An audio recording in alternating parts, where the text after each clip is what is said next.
Ricky Thornton Jr. had a dominating weekend with the Lucas Oil Late Model Dirt Series, won 2 and finished just 77 thousandths off the win at the first race at Georgetown. Here's what he posted following the race at Georgetown, where he finished second. Said set quick time and broke the track record, won heat number 1 and started on the pole in the feature. Faded back to 5th early, but kept running the top until it came in. Raced back to 2nd and gave it all he had. Ultimately came up 77 thousandths short at the line. Congrats to Devin on his win. Glad these fans at Georgetown got to see a great show. What an awesome crowd tonight. Here's kind of how it happened at Georgetown in the final laps. I think Ricky Thornton might have been able to get Moran if a couple cautions didn't come out under 10 laps to go. I think there was like 3 cautions under 10 laps to go. It was like we were watching a NASCAR race.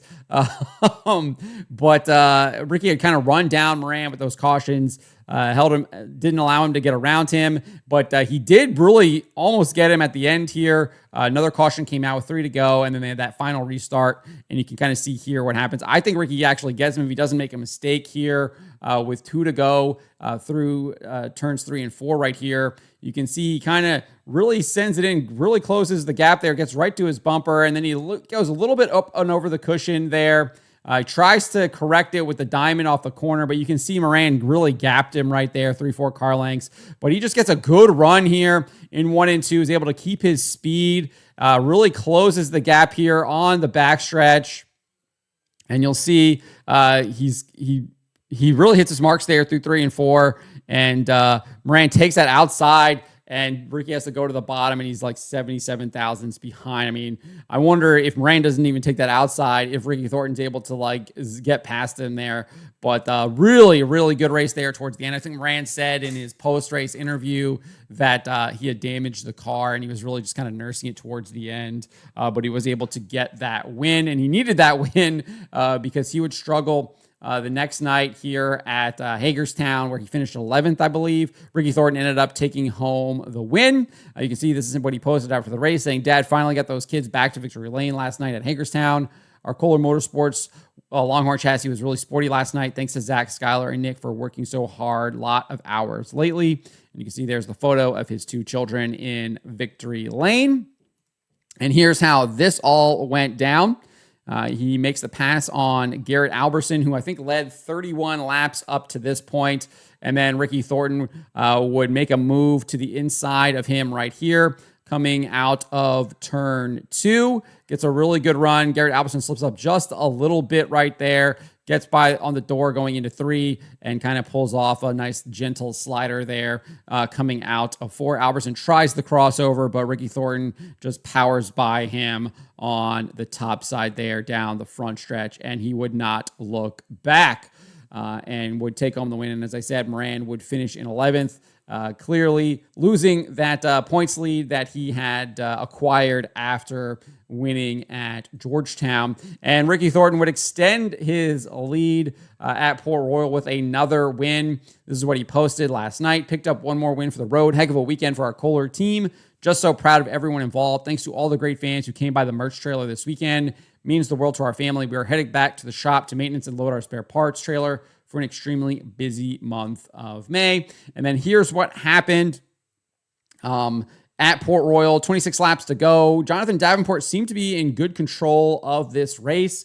There were a couple of cautions right before this, and he had been gapping Ricky Thornton and Garrett Alberson. And Ricky was able to actually do a really good job on the restarts, making up a lot of positions on those restarts before the field kind of spread out. But for whatever reason on this restart, Davenport wasn't able to gap Ricky Thornton at all. I don't know what happened there. I know right before the lap they took the green flag, he did get up into turn 4 and kind of accelerated into the cushion there. And Ricky kind of followed suit, but so I don't know if that did anything to Davenport's launch or whatnot, but that was something he hadn't done in the previous restarts, clearly looking for grip, and I don't think he got it.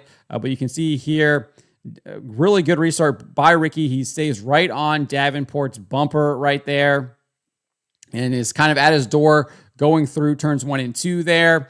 And would stay right on top of him as they go down the backstretch side by side going into turns 3 and 4, and then gentle slider there through 4. Very similar to how he passed Albertson last night, but you see Albertson with that crazy slider on Greg Satterley there to claim third place, but he would not be able to hold on to that. Devin Moran would actually work his way up to third and get that third place finish there and salvage his night that didn't look very good at the beginning of the night. I think he faded a couple positions back, and then obviously really kind of came on strong there towards the end. And might have actually had something from Moran if the race was a little bit longer, but Moran might have had something for Ricky Thornton there if the race was a little bit longer, but Ricky obviously came home with the win there. And so this is what the points looks like now. Ricky Thornton has a 95-point lead over Devin Moran, 200-point lead over Jonathan Davenport, and a 370-point lead over Garrett Albertson. Brandon Overton has fallen back to 5th, 435 points behind. Dalton Wilson, 6th, 445 points behind.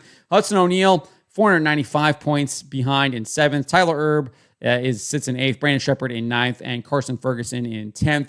Brandon Shepard had some really hard luck at Port Royal, was doing pretty well for the weekend, 2 top 5s, but then I think he got a DNF, finished 28th. I think that was like dead last at Port Royal, had some contact and was not able to get back out there.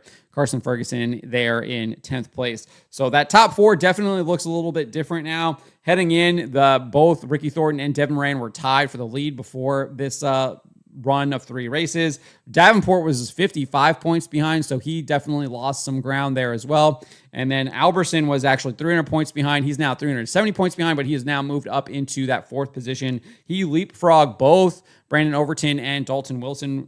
Brandon Overton was in 4th heading in and only 200 points behind, but you can see there now he's 435 points behind, more than doubled his point deficit to Ricky Thornton Jr.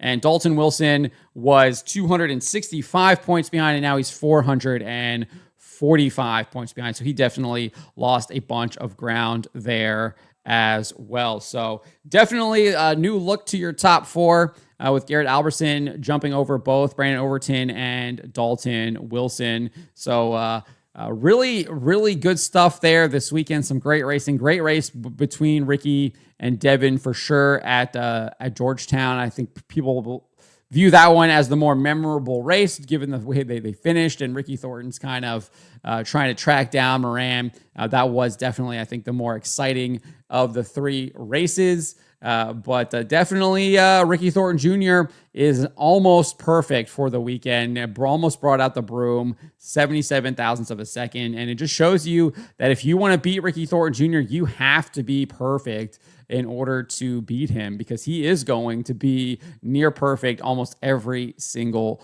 race. So look for him to continue the winning ways throughout this busy month of May, as he said. But let me know what you guys make of this. Let me know in the comments below.